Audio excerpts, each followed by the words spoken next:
C'était pas là. Where do you flourish the very best? Où est-ce que vous fleurissez le mieux? Is it in the context of work? The more hours you work, the better you feel. Est-ce que c'est dans le contexte de votre lieu de travail, là où vous restez le plus d'heures, vous vous dites je vais fleurir encore mieux? Some may feel better at the bar. Some may feel better at the nightclub. Certains peut-être d'entre vous disent mais moi je fleuris bien au bar, ou je fleuris bien quand je suis en soirée dans un dancing. Where do you feel the best? Où est-ce que vous pensez être le mieux de vous-même? So the Bible teaches us that we feel the best when we're with family. La Bible nous dit que nous sommes notre meilleur quand nous sommes en famille. Wholesome family that has love and unity and devotion to one another is what the Bible teaches makes us feel the best. Quand nous sommes dans une famille qui est unie, qui est aimante. I want us to think a little bit more about that together this morning from Romans 12. Je veux qu'on parle plus de cela aujourd'hui matin à partir de Romains chapitre 12. So if you will turn with me to that chapter. Donc si vous voulez bien, allons ensemble dans ce chapitre. We want to take note particularly of verses 9 and 10. On veut particulièrement aller voir versets 9 et 10. And while you're turning there, I want to say good morning. Et pendant que vous allez en Romains là, je voudrais d'abord vous saluer tous. And how much I and my wife Angie appreciate Jean-Marie and sister Suzanne Farrow's hospitality and love. Et vous dire combien moi et mon épouse Angie, on apprécie l'hospitalité et l'invitation de Jean-Marie et Suzanne. For their care of God and their care for you as the church, the family of God. Et combien on apprécie la manière non seulement dont ils nous reçoivent, mais aussi dont ils prennent soin de l'œuvre de Dieu et prennent soin de vous, leur famille et notre famille en Christ. And our prayer is that God will continue to bless you in His goodness and give you reason for great things. Notre prière est que Dieu va vous bénir et vous permettre de faire de grandes choses ici. And our family from where I attend, the family where I am, says hello to the family here. La famille, ma famille spirituelle au Texas, à Lubbock, vous envoie aussi leurs salutations. So let's think about Romans 12 for a moment. Alors pensons à Romains chapitre 12 un moment. Families are naturally given to affection.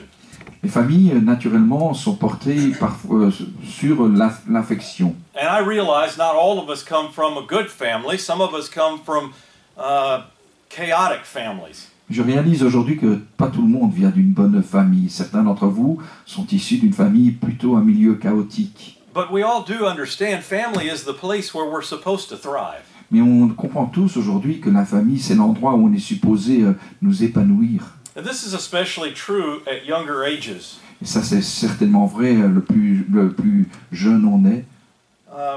You think for just a moment of when you were a child and how you could have conflict in your family, but quickly that would be overcome. As a child, that's quickly overcome. Et pensez quand vous étiez jeune à combien parfois vous aviez des conflits quand vous étiez très jeune et combien rapidement ces conflits étaient résolus et vous tourniez la page et passiez à autre chose. And I want you to consider why is that as a child?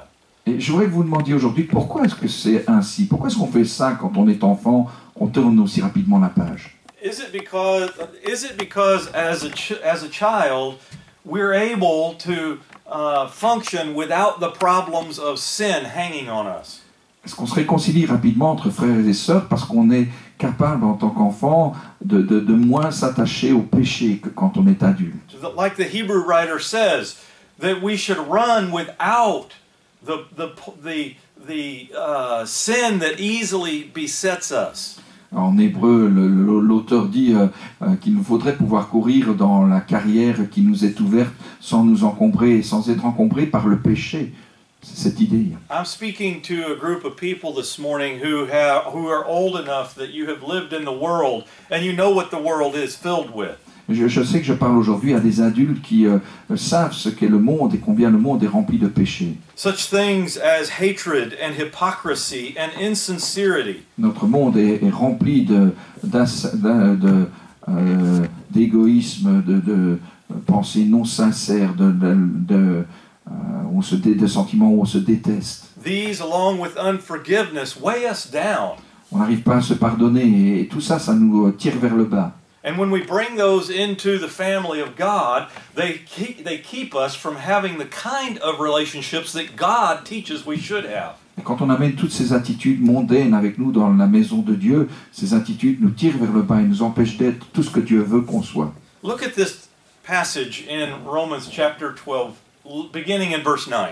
Regardons ce passage en Romains 12 à partir du verset 9. And Daniel, let me read that and then you can read it, okay? First of all, Paul says, let love be genuine. La première chose qu'il dit, c'est que l'amour soit sans hypocrisie. Think of the word genuine, without hypocrisy. Pensez à ce que ça signifie. Undisguised and sincere. Ça veut dire un amour sincère qu'on doit avoir. He then says, abhor, utterly despise, detest what is evil. Ensuite, il dit, ayez le mal en horreur. Détestez-le. And then notice he says, hold fast. That word means cling to, cement to, glue yourself to what is good. Et puis il dit, attachez-vous fortement au bien. Littéralement, l'expression veut dire, cimentez-vous, soyez vraiment collés au bien. The same word is used in Genesis chapter 2, where the first wedding ceremony takes place between our grandparents, Adam and Eve. C'est le même mot, en tout cas dans la Bible grecque, qui est utilisé en Genèse chapitre 2, quand il y a eu lieu le premier mariage entre l'homme et la femme, et ils devaient être unis l'un à l'autre. Let a man be joined to his wife, joined, glued to, cemented to. Que l'homme s'attache à sa femme, c'est-à-dire qu'il soit cimenté, qu'il soit collé à sa femme. And here Paul uses that word for us as family. Et là, Paul utilise ce mot pour décrire les relations qu'on doit avoir, nous, dans l'Église. So we are to hold fast to what is good, love one another with brotherly affection. Et on doit s'attacher comme ça aussi fortement au bien et avoir le mal en horreur. If we had time, we could read the rest of this chapter, and we would see in this chapter that these are safeguards to good relationships. Et si on pouvait continuer à lire tout ce chapitre, vous verriez que tout ça, ce sont des paramètres qui sont mis en place pour Dieu pour avoir de bonnes relations dans notre famille spirituelle. And these are the things that bring good godly values into what we have with one another as a church family. Et toutes ces choses sont supposées nous amener des valeurs morales, des valeurs pour nous conduire dans nos relations les uns avec les autres. Look in verse 10 again and notice the word brotherly affection or brotherly devotion. Et puis regardez au verset 10, il est marqué « par amour fraternel ». Solomon mentions this kind of word in Proverbs 18:24. Salomon mentionne l'amour fraternel en Proverbe 18, verset 24. He says there is a friend who sticks closer than a brother. Same concept Il here. dit il y a un frère qui est il y a un ami qui est plus proche d'un frère. C'est le même concept qu'on a ici. It is because of our aligned interests that we have a friend who would stick closer to us than a physical brother. Quand on a un ami qui reste plus proche qu'un frère, c'est parce qu'on est aligné, on poursuit ensemble un même objectif. So that word in the Greek is the word Philadelphia. Donc le mot qui est en grec pour ce mot amour fraternel, c'est Philadelphia. But then there's another word that is in connection here that is the Greek word storge. Mais il y a un autre mot qui est utilisé aussi en connexion avec cela, qui vient juste après dans la phrase, qui est en grec le mot storgé. And you may know that word exists with regard to a healthy family unit. C'est un mot qui décrit ce qui doit se passer dans une cellule familiale saine. So this would be parents and children, or vice versa, or it would be siblings, one with another. Qui doit décrire les relations entre frères et sœurs ou entre les parents et leurs enfants. And this is the kind of love we were talking about earlier. C'est le type d'amour qui va décrire, qu'on a commencé à parler il y a un peu plus tôt. This is the kind of love that makes it possible that when you were a kid, you could fight like cats and dogs, and 5 minutes later, you're protecting one another.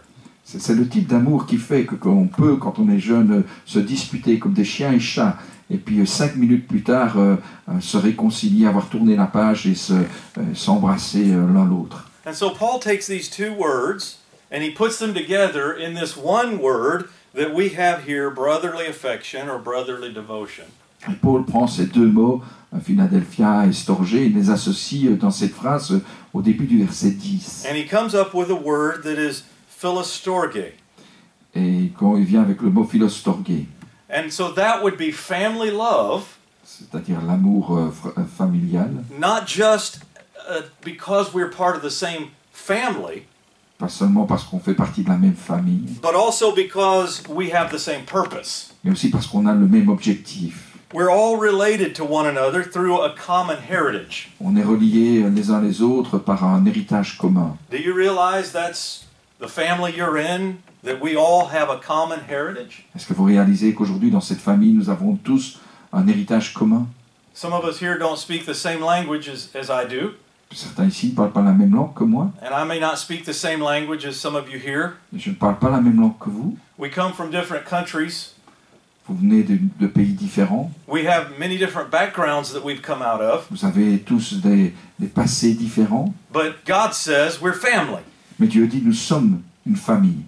And I know who my ancestors are, just like you do. Et je sais qui sont mes ancêtres, n'est-ce pas? I'm not talking about my physical ancestors. Mais vous savez aussi, et je ne parle pas de mes ancêtres physiques. Those families are corruptible. La famille physique, c'est corruptible. Those families die, generation after generation. Notre famille physique, ils meurent génération après génération. What Paul is pointing out is this is an incorruptible family that never dies. Mais Paul dit ici, nous faisons partie d'une famille spirituelle qui ne jamais ne meurt. And it doesn't matter where we come from. Et peu importe d'où on vient physiquement. It matters who we are in.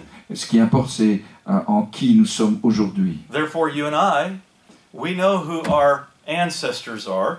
Et donc aujourd'hui, nous savons qui sont nos ancêtres. We read of our grandparents, Adam and Eve, in the Bible. Nous lisons nous pouvons lire des choses à propos de nos grands-parents Adam et Ève dans la Bible. We read of our spiritual grandfather, Noah. Nous lisons à propos de notre grand-père spirituel, Noé. We read of our grandfather, Abraham. Nous pouvons apprendre des choses sur Abraham, notre grand-père. And we read of our spiritual siblings like Paul or Peter or many of the others. Et nous pouvons lire des choses sur nos frères et sœurs dans la foi, comme Pierre et Paul et les autres. We know our family. We read of our family. Nous connaissons notre famille, nous pouvons lire sur des choses sur notre famille. And that is an eternal family. Et c'est une famille éternelle. We also have the same purpose, though, in our relationships. Nous avons aussi le même objectif avec nos relations. So what is that purpose, according to Paul, back in our text? Alors, si on regarde dans le texte, quel est cet objectif qu'on partage? Things like love, affection, devotion, in L'amour, verse 9. l'affection, la dévotion, au verset 9. Honor, in verse 10. L'honneur réciproque, verset 10. The ways of living in harmony with one another, for example, in verse 16. Les manières de vivre en harmonie les uns avec les autres, par exemple au verset 16. I hope you'll take time, read this text a bit further on your own. J'espère que vous allez prendre le temps de lire ce texte par vous-même après l'Église. So when Paul uses family as a metaphor, he's illustrating the physiological aspects of our interpersonal relationships. Donc quand Paul parle de l'exemple de la famille, c'est pour illustrer quelles doivent être nos relations personnelles les uns avec les autres. In other words, family brings to mind some very distinctive things. C'est pour ramener à votre esprit des choses très particulières qu'il utilise cette expression de la famille. In this same book, Paul uses the body as an illustration, physical body. Dans le même livre, Paul va aussi utiliser d'autres exemples pour nous faire réfléchir et faire des analogies comme l'exemple du corps. And we all have need of all the parts of our body. Et on comprend quand il parle du corps qu'on a besoin de chacune des parties du corps. But we don't get to choose our body. Mais on ne choisit pas notre corps, n'est-ce pas? In fact, God in Romans 12 says he chooses our body. En Romains chapitre 12, Paul dit Dieu choisit notre corps. And every part of that body is essential for God's purpose. Et toutes les parties sont essentielles pour accomplir les plans de Dieu. But with a family, there's certain things that definitely come to mind that we are privileged to have. Mais avec une famille, il y a certaines choses qui nous viennent aujourd'hui à l'esprit parce qu'on les comprend, qui sont importantes qu'on ait. For example, think of the father as part of a family. Par exemple, on comprend quand on parle d'une famille qu'il doit y avoir un père. In his Sermon on the Mount in Matthew chapter 6, Dans le sermon sur la montagne, en Matthieu chapitre 6, In verse 8, Jesus, in his teaching, talks about your Father who knows all things that you have need of. en Matthieu chapitre 6, et il dit dans le sermon sur la montagne, votre Père Céleste sait de quoi tous vous avez besoin. Chapter 7 at verse 11. En Matthieu 7, verset 11, Your Father is in heaven and gives good things to those who ask. notre Père Céleste donne de bonnes choses à ceux qui les lui demandent. I would say that we should conclude Je dirais que nous devons en conclure. no father wants to do more for us than the one that you and I have in common in this family. Aucun père ne veut faire plus pour vous que celui que nous avons dans les cieux. We should conclude that no father wants to give all that this father wants to give. Nous devrons en conclure qu'aucun père ne veut donner autant que ce que Dieu veut nous donner. And we share that in common. Our Father is devoted to us. Et nous avons ça tous en commun, notre Père qui est dévoué au bien de chacun d'entre nous. Sometimes I struggle with my spiritual father. Parfois j'ai des difficultés avec ce concept de mon Père spirituel. It's hard sometimes because he has all authority in our family. C'est dur parce qu'il a toute autorité dans la famille, le Père. But I always come to understand this is my father. Mais réalise toujours que c'est mon Père. And to him as a child, we will always be devoted. Et que je dois toujours lui être dévoué en tant que fils. However, it's another thing sometimes with my spiritual siblings. Mais aussi, j'y parviens facilement. C'est parfois encore beaucoup plus difficile avec mes frères et mes sœurs. What about you with your spiritual siblings? Et vous, comment vous débrouillez-vous avec vos frères et vos sœurs spirituelles? 1 Peter chapter 1. 1 Pierre chapitre 1. And let's go down to verse 22. Regardons au verset 22. Our Father implores us to place a premium on sibling love and devotion in this very family. Notre Père nous enseigne à mettre l'emphase, à accorder de l'importance à l'amour qu'on doit avoir dans cette famille. Notice what he says there in this text, 1 Peter 1:22. Remarquez ce qu'il dit là dans ce chapitre 1 en 1 Pierre au verset 22. And I'll let you read that. Dan. Ayant purifié vos âmes en obéissant à la vérité, pour avoir un amour fraternel sincère, aimez-vous ardemment les uns les autres de tout votre cœur. So notice a couple of things here. Remarquez plusieurs choses. First, we purified our souls for a purpose. Now take notice of the purpose. D'abord, on a purifié nos âmes dans un but particulier. Remarquez qu'il y a un but. Why did we pay attention to the truth and become children in this family? Pourquoi avons-nous purifié nos âmes dans cette famille? Why did we allow God to adopt us into this family? Pourquoi permettons à Dieu de nous adopter dans cette famille? Notice he says, for a sincere brotherly love, Il dit, entre autres, pour avoir avant tout un amour fraternel sincère. that we would love one another earnestly Pour que nous nous aimions ardemment les uns les autres as part of this imperishable family or seed. dans cette famille impérissable. Do you love your family that way? Est-ce que vous aimez vos sœurs et vos frères spirituels comme ça? This is the way our Father loves us, and he's asking us to do this in return to one another. C'est ainsi que Dieu nous aime, n'est-ce pas? Et il nous demande de nous aimer les uns les autres ainsi aussi. Notice as well in this text, Remarquez également dans ce texte our reason to keep loving one another even when it is difficult or inconvenient. les raisons pour lesquelles nous devons nous aimer, même quand c'est difficile, même quand ce n'est pas convenient, même quand ce n'est pas facile. Yeah. One, obedience to the truth is important. D'abord parce que l'obéissance à la vérité, c'est important. This is something we can never compromise, brothers and sisters. On ne peut pas compromettre ça, frères et sœurs. Truth is all important to our Father. La vérité est importante pour Dieu. In some families, truth never comes out. They deceive one another. They abuse one another. Dans certaines familles, il n'y a pas la vérité. Les gens se trompent les uns les autres dans certaines familles. But not in God's family. Ils se mentent, mais pas dans la famille de Dieu. In God's family, He speaks the truth. We listen to the truth and we speak the truth in return to one another. Dans la famille de Dieu, Dieu parle et quand il parle, il dit la vérité et on écoute la vérité et on doit répéter la vérité. And there are many preferences that we can compromise on. Et il y a beaucoup de choses qu'on peut compromettre.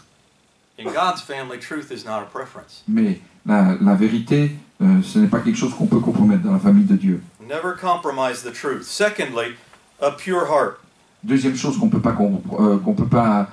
faut nous remarquer, c'est un cœur pur. That's in the last of verse 22, if you'll notice. C'est dans la dernière partie du verset 22.